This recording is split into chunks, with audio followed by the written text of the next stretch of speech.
Hey guys, Corey here from the Hungry Camper with Bear and Corey. And today I am a refugee once again from the cold. It is about probably 15 degrees outside right now, so I'm cooking in the house. Right now I've got a recipe for pork chops that I want to show you that I'm going to eat tonight. I'm cooking on the stove here at the house. Now, just a fair warning up front, we're doing some remodeling here at the house, and we've got doors torn off as we're sanding them down, doing all that stuff. So you're gonna see the bare bones of my kitchen.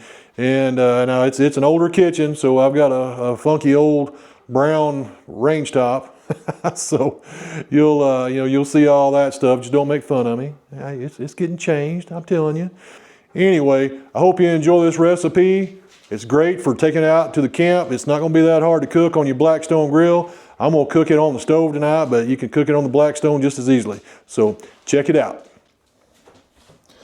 Now to start this soiree, I want you to get some fairly thick cut bone-in pork chops. Now the bone-in is gonna help you keep that moisture in the meat, and it's also gonna give you a good cut. Now use whatever you want to season it with. I am going to use my pork rib rub because this is the same stuff that I use in my smoker, and it's really good. I like it on anything that's pork. Put a pretty good helping on there. Now what we're going to do after we get this seasoned up really well, go ahead and flip it to the other side.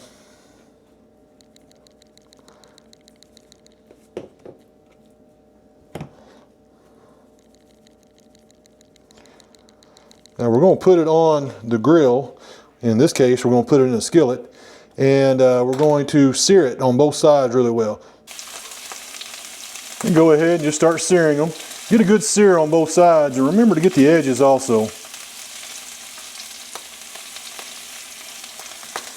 What you're kind of looking for is that crust, just like that.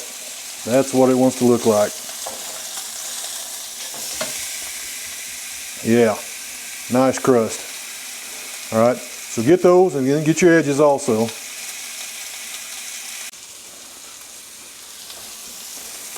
Now, like I said earlier, don't be making fun of my 1970s range top here.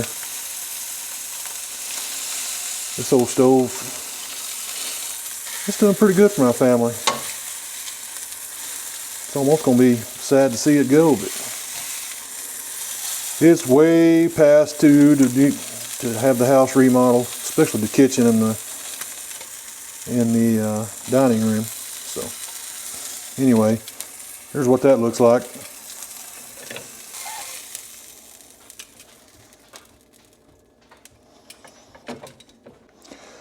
All right, now cut yourself some good chunks of butter. All right, about like that right there. Depending on how many pieces of pork chop that you're using, it's going to determine how many chunks you cut right there. I'm only cooking 2, so I'm going to cut 4 pieces right here, which, as you can see, the size that I'm using, that was probably about 2/3 of a bar of butter right there. So make sure you got generous portions. Now get a little more olive oil in there. I'm just using regular olive oil. You can use on this, it doesn't really matter if it's extra virgin or if it's just regular olive oil. Get whatever you need on that. It's kind of a matter of personal preference, whatever you prefer. So I'm going to put that in the skillet. I'm going to mix it around a little bit. Then I'm going to put some butter on top of it. So kind of mix that olive oil around a little bit, get it coating the skillet really well. I'm going to take some butter, put it in there, let that butter start melting. Now right now is where I'll also add a generous portion of garlic powder.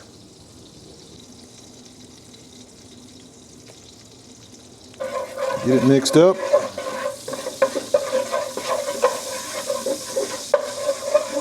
Now I've got my heat on medium now. Of course I had it on high to sear my pork chops earlier. I've got it lower down on medium now.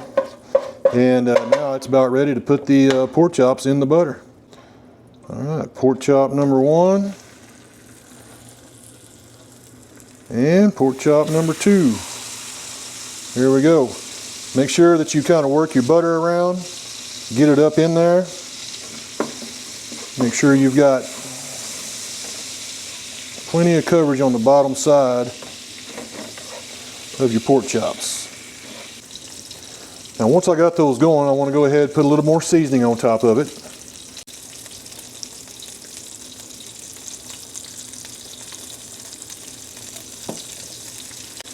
And then add that other butter right on top of that.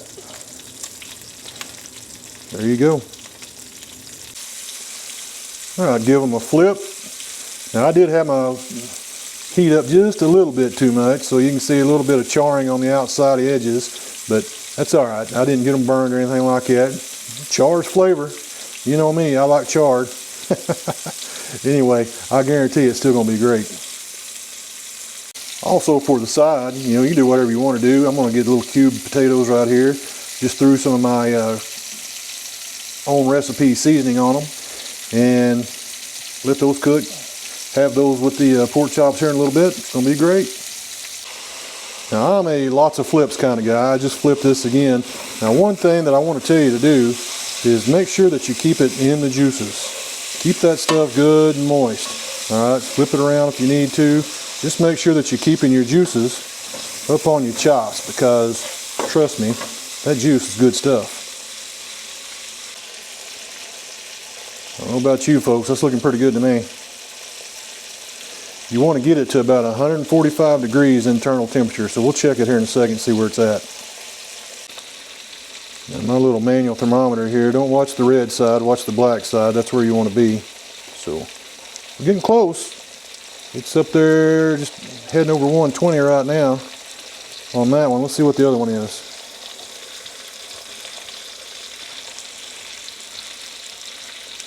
About the same, so we're not far away.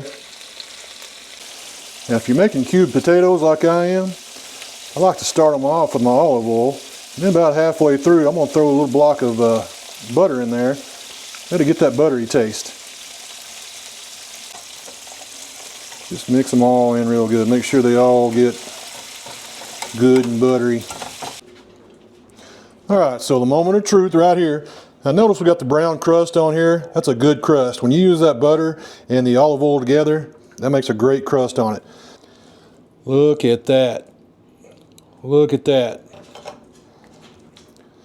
Now if you'll notice on the plate, I poured my juice out of the pan back on top, and it just makes it a little bit better.